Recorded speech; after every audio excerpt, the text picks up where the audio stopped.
as time flies by, you'll open up your eyes wide. You feel it's gonna go your way.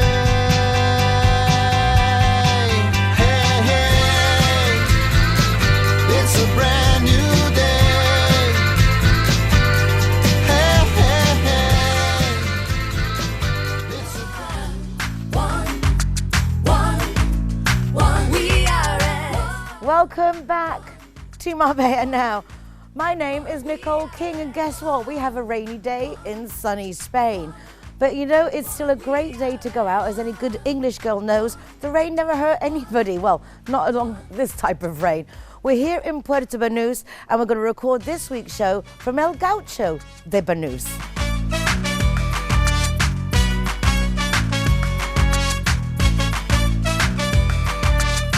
Let the feeling into your soul.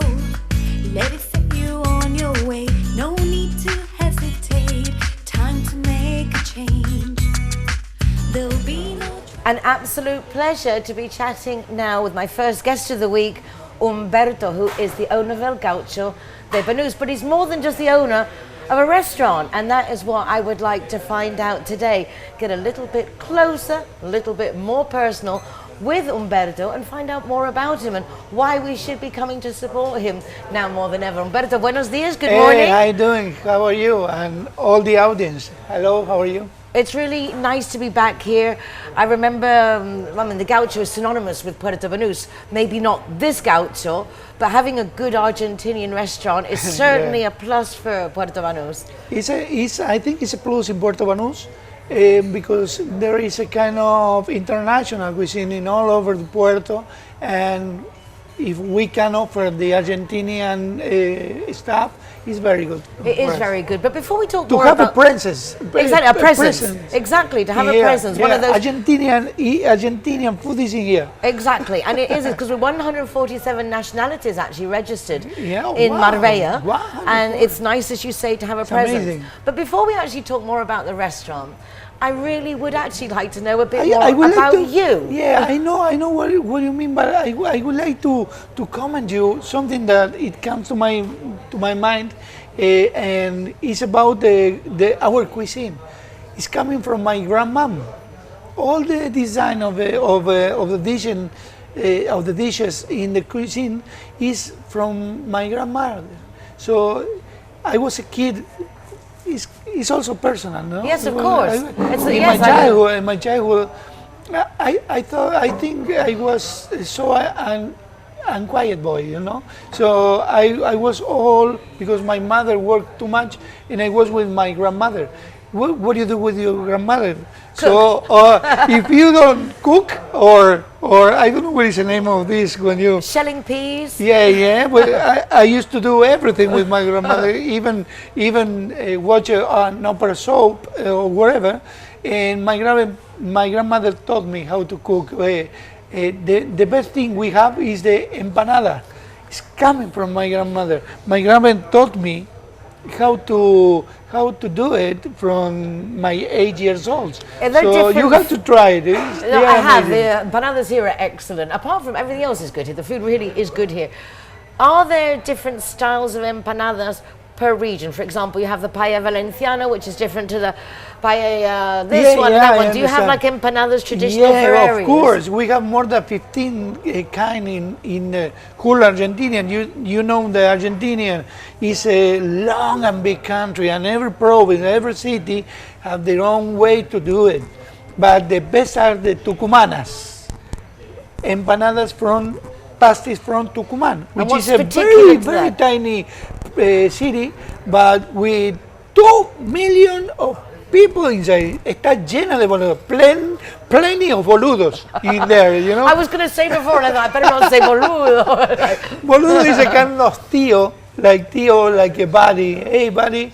We say, hey, boludo, you know? I lived in, I stayed in Aedo in Argentina, in Buenos Aires, for quite a while, back in the 87, what have you. But you I were really liked young Argentina. and beautiful as you are right now. But it's an interesting country because Yes. it's a very, I mean, I couldn't believe how beautiful the city was. And again, like we have 147 nationalities here, the mix of European architecture, personalities in Argentina and everywhere. I mean, it's just like such a mix, no? It's Yeah, like, I don't know. I mean, I myself is a dentist.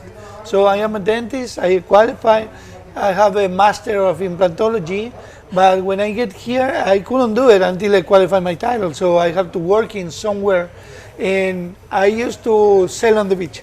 well, hey, I start selling on the beach because I have no money at and all. what were you selling? I used to sell, I do tattoos because I am artist as well. I do sculpts and draw. One day I was working as a dentist in Argentina back 20 years back ago. But or more, probably 30, I don't know. The time flies. is fast. So he taught me how to do henna. The henna stuff, tattoos, you know, yeah. henna tattoos. And I always say, oh, I like it, but I know I'm never gonna use it for living. It's coming from there. I use this selling on the beach. So I was selling in Miami because we were living from the moment we leave Argentina, we live in United States with Noelia, my wife. We live all together. In Alaska, in Miami, in New York, in Mississippi, working in a chicken factory, and then we went to Canada, and then we went to Mexico for living. We were living 2 years in Canada, 2 years in Mexico, until we come here to Ibiza. We started in Ibiza, and I was selling on the beach tattoos, and my wife was selling the jewelry. The Noelia Thames is the brand's name. Well, when I first saw the Noelia Thames little window boutique years ago, I grew up in Walton on Thames. So then just seeing the name for It's me was amazing, like, man. oh, I loved her already. But your story actually is really nice, because I think most people would look to the owner of a restaurant in Puerto Banús knowing the rents and think, oh, que suerte, and some people have it so lucky. And yet the story you're telling us is a clear, I have nothing, I've no idea what I'm doing, but I'm gonna do something. It's an story of achievement. We suffer a lot.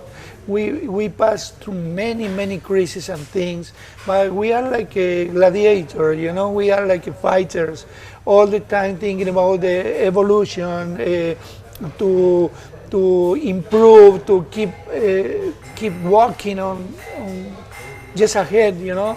And I know what you mean, because many people think that because you are in Puerto Banús, you are a kind of Superstar. Yeah, superstar. Yeah. You know, Movie star, no money, no care in the world, lots of money. No, but people do, I think. Exactly. I know the people. I know many people around because of the restaurant.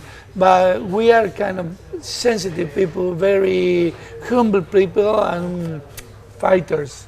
Right now, you have to be a fighter if you want to keep a restaurant in Puerto Banús in a COVID year. You have to be a fighter, otherwise you don't survive. Judy likes to consider herself a clever young woman, which is why she thought very carefully before choosing her insurance company. Now that she needs it, she's jolly glad she chose Linear Director, as it looks as if she might have something better to do. Why don't you be clever, like Judy? Call Linear Director on 952 14 78 34 and see which policy is best for you. When I'm the designated driver, I think it's only fair that I get to choose a zero-hero venue that rewards me with free soft drinks. My friends all get to choose and booze, and they feel safe going home with me. Make sure that you get your reward for being the designated driver. Why pay if you don't have to? Hero, welcome to the Playlights. Hello guys, welcome to Harbor. All the designated drivers are welcome here to the Harbor. And we are very proud to be a Zero Hero partner.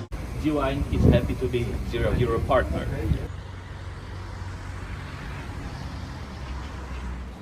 Clara okay. are proud to present Zero to Hero. Never drink and drive. Yes, I mean, do you think that's across the piece? McNulty's is proud to be a Zero Hero partner.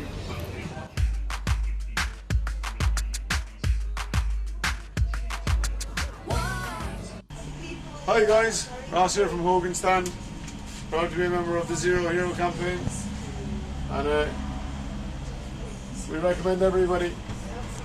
Nobody drives drinking. Everybody who drives a car doesn't have any alcohol in their system, and we're proud to sponsor the Zero Hero program.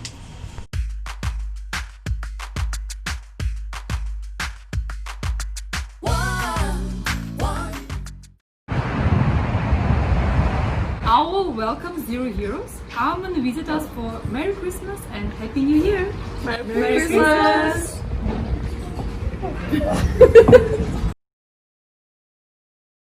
Zero Hero, welcome here at the Gaucho de Banús.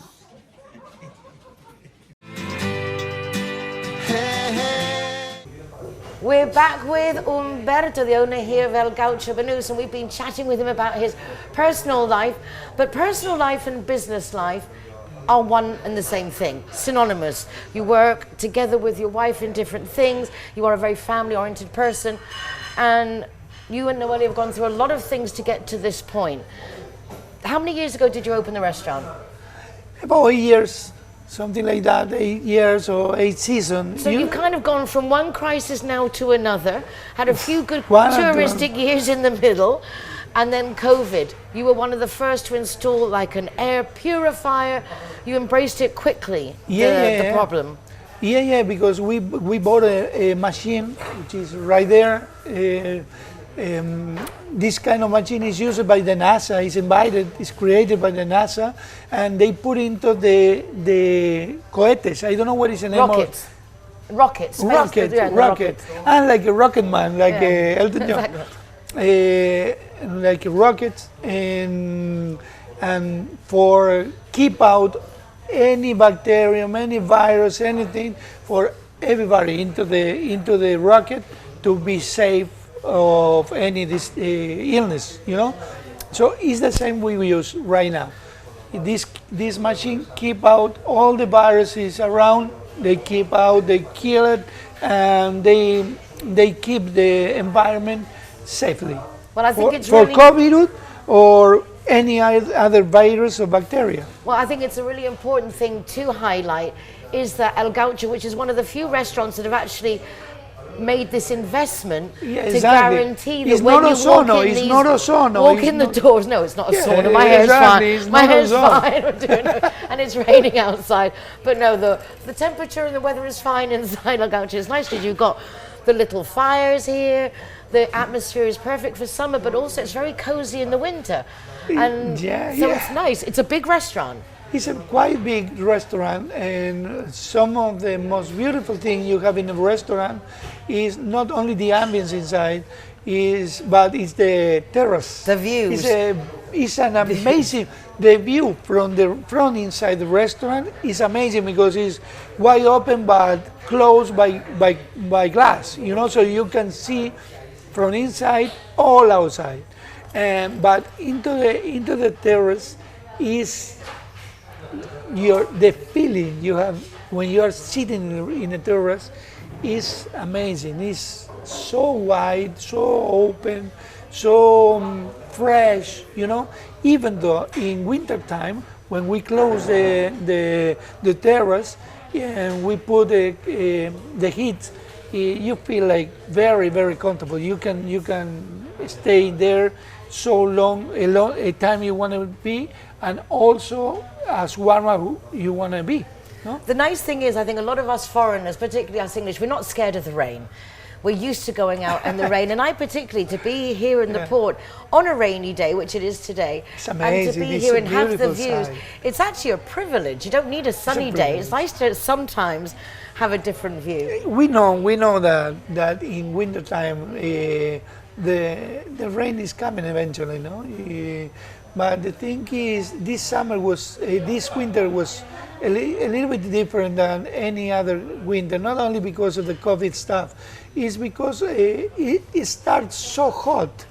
Until 2 weeks ago, it was so cold, But for the people from Marbella, it's very difficult to handle because they don't know how to handle rain and cold. In Madrid, we used to laugh because on a rainy day, it's like the traffic stops to watch the raindrops. What's happening? Everybody's like, it's raining acid, but they have to a lot of people cancel plans because it's raining. Oh no, it's raining. Like, what do you mean? In England, you wouldn't have a life if you cancel for a rainy day. It's raining. You run. But let me tell you, when you drive in Marbella and you see the people is trying to cross the street, they're like crazy, They are like risking their life for a few drops of water. Exactly. Absolutely crazy. Why? And it's not a big rain anyway. You have to be in Argentina when it's raining. My town rains cats and dogs, so we get used with it as well. It's about another crisis. Adapting is everything in the sense of eye lo que hay. You have to just deal with what there is. You have to enjoy everything. Exactly. And I know that you are making, again, lots of amendments, adaptations to fit with the ever-changing restrictions. You can come and eat at the restaurant from, I believe, midday, now only till 6 o'clock, which is the new official closing time. Is that right?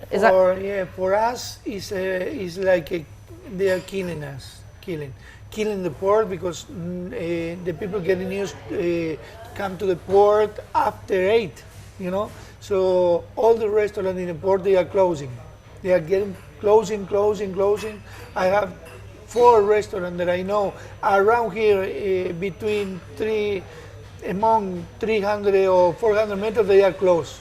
So we are fighting right now with this. And we try to keep ahead by making events.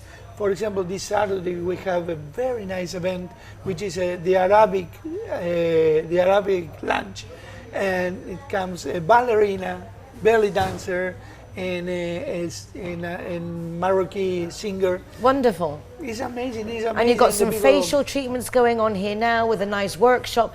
But that's the nice thing, isn't it? It's an opportunity to actually get more involved with people and do more during the day. More daytime party. You tell me when you came here today that I think all the restaurants in Puerto Banús and in Marbella are ready to get the tourist people. And the tourist people is not the same like local people. I mean local people, residents. The people residents for different ethnias or nationalities. The people they want quiet, they want to talk, they want to be, and this is the opportunity for me to know the people. We never talked before, no? No, we never have time, we're so busy. Yeah, we are always busy. And it's the first time you know something about me, and this is what we are doing right now, is getting into the local people, knowing what they do, what they want. Exactly, because at the end of the day, the residents, important. We are always here, and the tourists come and go, or they don't come.